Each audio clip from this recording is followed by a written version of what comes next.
माननीय श्री रामनाथ कोविंद जी,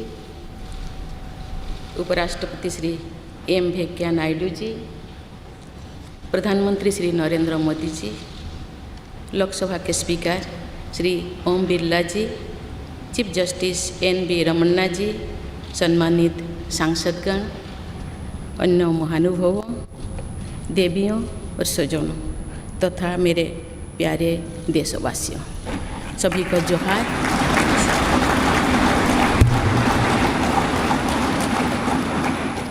भारत के सर्वोच्च संवैधानिक पद पर निर्वाचित करने के लिए मैं सभी सांसदों और सभी विधानसभा सदस्यों का हार्दिक आभार व्यक्त करती हूँ। आपका मत देश के करोड़ों नागरिकों के विश्वास की अभिव्यक्ति है। मैं भारत के समस्त नागरिकों की आशा, आकांक्षा और अधिकारों की प्रतीक इस पवित्र संसद से सभी देशवासियों का पूरी विनम्रता से अभिनंदन करती हूँ।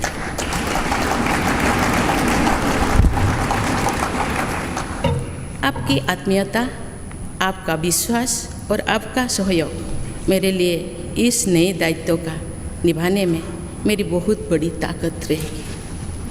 मुझे राष्ट्रपति के रूप में देश ने एक ऐसे महत्वपूर्ण कालखंड में चुना है जब हम अपनी आज़ादी का अमृत महोत्सव मना रहे हैं।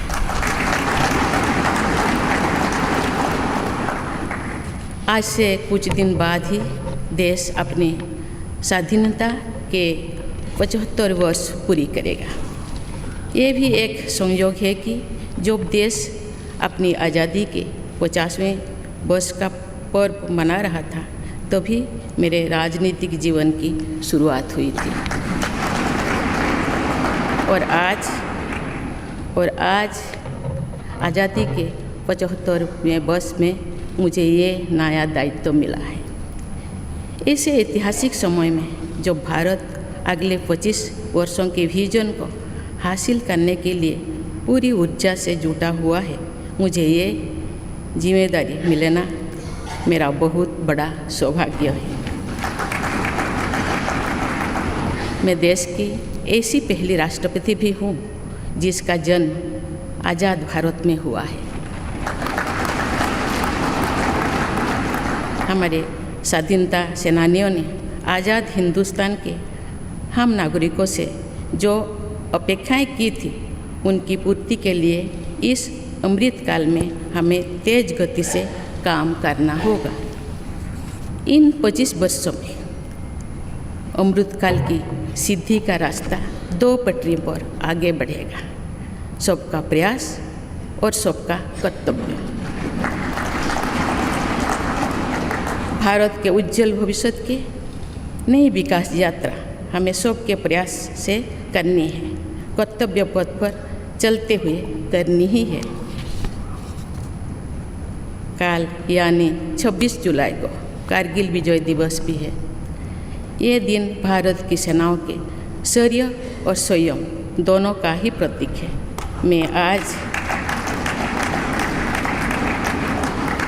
मैं आज देश की सेनाओं को तथा देश के समस्त नागरिकों को कारगिल विजय दिवस की अग्रिम शुभकामनाएं देती हूँ। देवियों और स्वजनों, मैंने अपनी जीवन यात्रा पूर्वी भारत में ओडिशा के एक छोटे से आदिवासी गांव से शुरू की थी।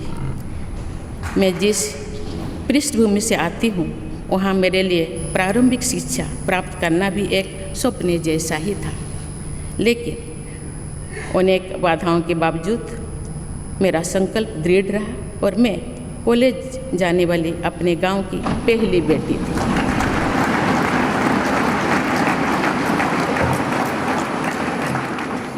मैं जनजातीय समाज से हूँ और वार्ड काउंसिलर से लेकर भारत की राष्ट्रपति बनने तक का अवसर मुझे मिला है।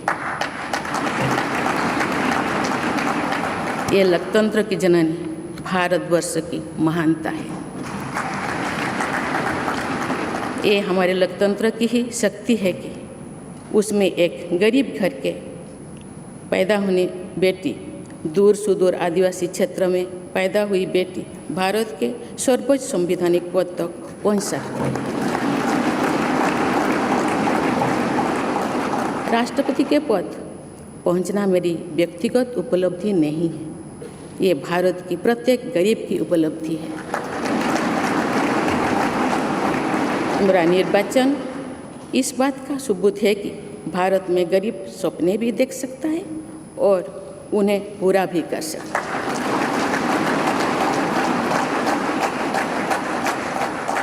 और ये मेरे लिए बहुत संतोष की बात है कि जो सदियों से वंचित रहे, जो जीवन विकास के लाभ से दूर रहे, वे गरीब, दलित, पिछड़े तथा आदिवासी मुझे ये अपना प्रतिबिंब देख सकते हैं। मेरे इस निर्वाचन में देश के गरीब व का आशीर्वाद शामिल है। देश की करोड़ों महिलाओं और बेटियों के सपनों और सामर्थ्य की झलक है। मेरे इस निर्वाचन में पुराने लीग से हटकर नए रास्ते पर चलने वाले भारत के आज के युवाओं का साहस भी शामिल है। ऐसे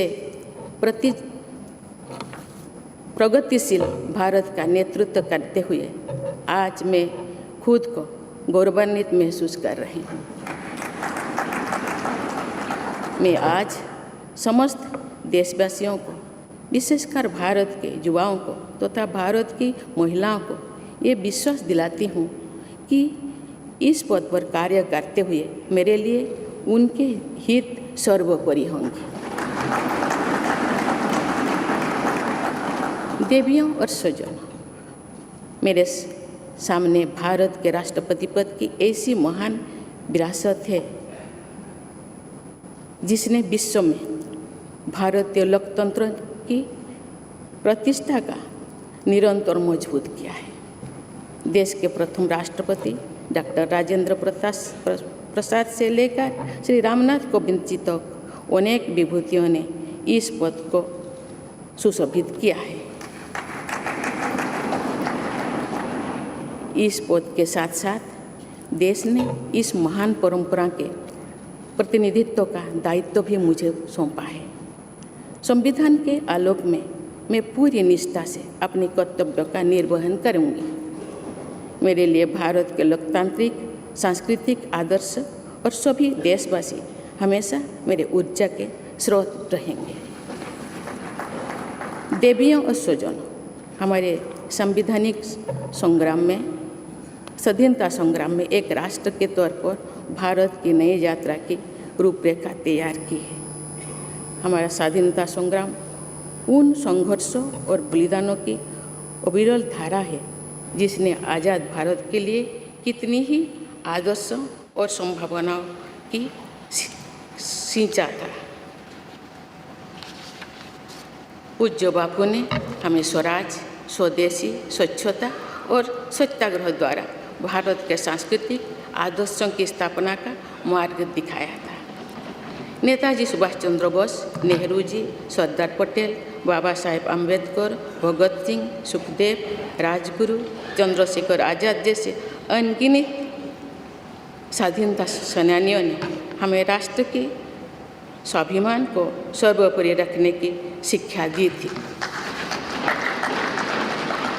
रानी लक्ष्मीबाई, रानी वेलु नाचियार, रानी गाईदिन्लु और रानी चेन्निमा जैसी अनेकों वीरांगनाओं ने राष्ट्र इच्छा और राष्ट्र निर्माण में नारी शक्ति की भूमिका को नई ऊर्जा दी है। संथाल क्रांति, पाइक क्रांति से लेकर कोल क्रांति और भील क्रांति ने स्वतंत्रता संग्राम में आदिवासी योगदान को और सशक्त किया। सामाजिक उत्थान एवं देश प्रेम के लिए धरती आबा भगवान बिरसा मुंडा जी के बलिदान से हमें प्रेरणा मिली थी। मुझे खुशी है कि आज़ादी की लड़ाई में जनजातीय समुदाय के योगदान को समर्पित अनेक म्यूजियम देश भर में बनवाया जा रहा है। देवियों और स्वजनों, एक संसदीय लोकतंत्र के रूप में 75 वर्ष में भारत ने प्रगति के संकल्प को सहभागिता एवं सर्वसम्मति से आगे बढ़ाया है। विविधताओं से भरे अपने देश में हम अनेक भाषा, धर्म, संप्रदाय, खान पान, रहन सहन, रीति रिवाजों का अपनाते हुए एक भारत श्रेष्ठ भारत के निर्माण में सक्रिय है। आज़ादी के 75वें वर्ष के अवसर पर आया है अमृतकाल।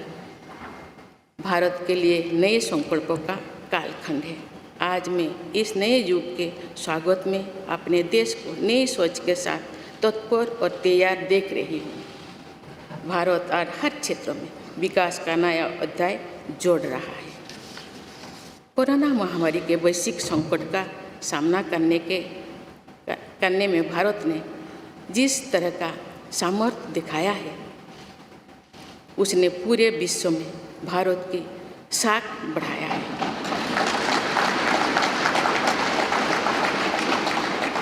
हम हिंदुस्तानियों ने अपने प्रयासों से न सिर्फ इस वैश्विक चुनौती का सामना किया, बल्कि दुनिया के सामने नए मापदंड भी स्थापित की। कुछ दिन पहले भारत ने कोरोना वैक्सीन की 200 करोड़ डोज लगाने का कीर्तिमान बनाया है। इस पूरी लड़ाई में भारत के लोगों ने जिस संयम, साहस और सहयोग का परिचय दिया, वो एक समाज के रूप में हमारी बढ़ती हुई शक्ति और संवेदनशीलता का प्रतीक है।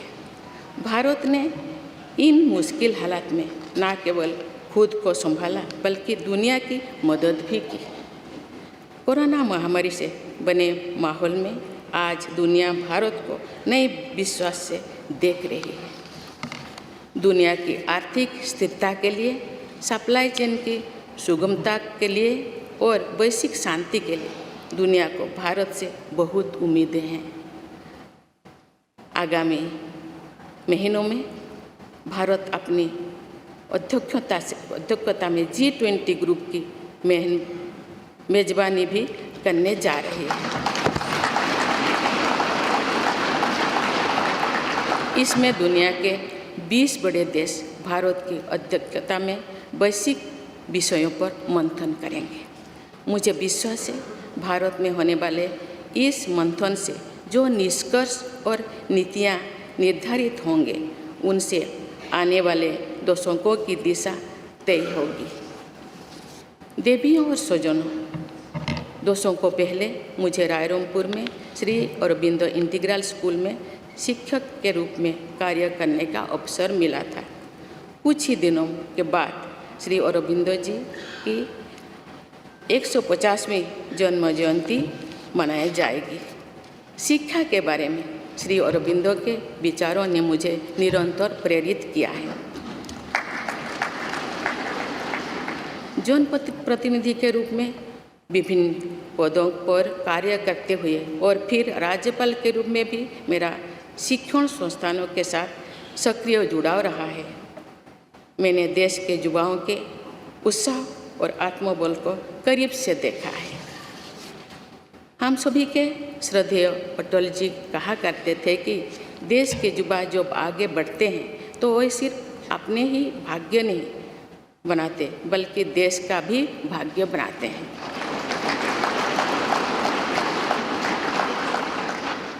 आज हम इसे सोच होते देख रहे हैं।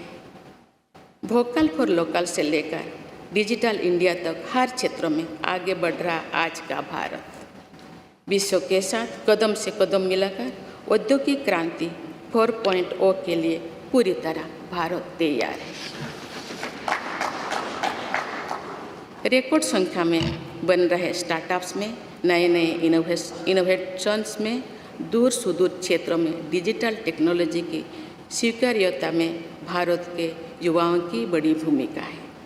बीती वर्षों में भारत ने जिस तरह महिला सशक्तिकरण के लिए निर्णय लिए हैं, नीतियाँ बनाई गई है, इससे भी देश में एक नई शक्ति का संचार हुआ है। मैं चाहती हूँ कि हमारी सभी बहनें व बेटियाँ अधिक से अधिक सशक्त हो तथा वे देश के हर क्षेत्र में अपना योगदान बढ़ाती रहें। मैं अपने देश के युवाओं से कहना चाहती हूँ कि आप न केवल अपने भविष्य का निर्माण कर रहे हैं, बल्कि भविष्य के भारत की नींव भी रख रहे हैं। देश के राष्ट्रपति के तौर पर मेरा हमेशा आपको पूरा सहयोग रहेगा। देवियों और सुजों, विकास और प्रगतिशीलता का अर्थ निरंतर आगे बढ़ना होता है, लेकिन साथ ही अपने अतीत का ज्ञान भी उतना ही आवश्यक है। आज जब विश्व सस्टेनेबल प्लानेट की बात कर रहे हैं, तो उसमें भारत की प्राचीन परंपराओं, हमारे अतीत की सस्टेनेबल लाइफस्टाइल की भूमिका और बढ़ जाती है। मेरा जन्म तो उस जनजातीय परंपरा से हुआ है जिसने हजारों वर्ष से प्रकृति के साथ तालमेल बनाकर जीवन को आगे बढ़ाया है। मैंने जंगल और जलाशयों के महत्व को अपने जीवन में महसूस किया है। हम प्रकृति से जरूरी संसाधन लेते हैं और उतनी ही श्रद्धा से प्रकृति से सेवा भी करते हैं। यहाँ संवेदनशीलता का आज वैश्विक अनिवार्यता बन गया है।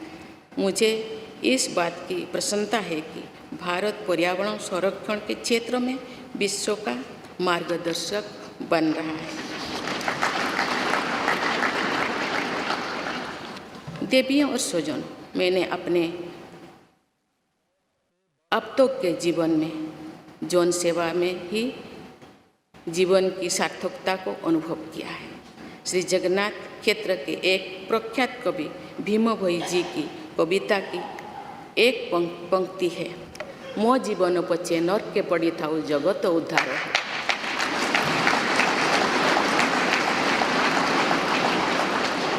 अर्थात अपने जीवन के हित और हित से बड़ा जगत कल्याण के लिए कार्य करना होता है। जगत कल्याण की इसी भावना के साथ मैं आप सब के विश्वास पर खरा उतरने के लिए पूरी निष्ठा व लगन से काम करने के लिए सदैव तत्पर रहूँगी। आइए हम सभी एकजुट होकर समर्पित भाव से कर्तव्य पथ पर आगे बढ़े तथा वैभवशाली व आत्मनिर्भर भारत का निर्माण करें। धन्यवाद। जय हिंद, जय भारत।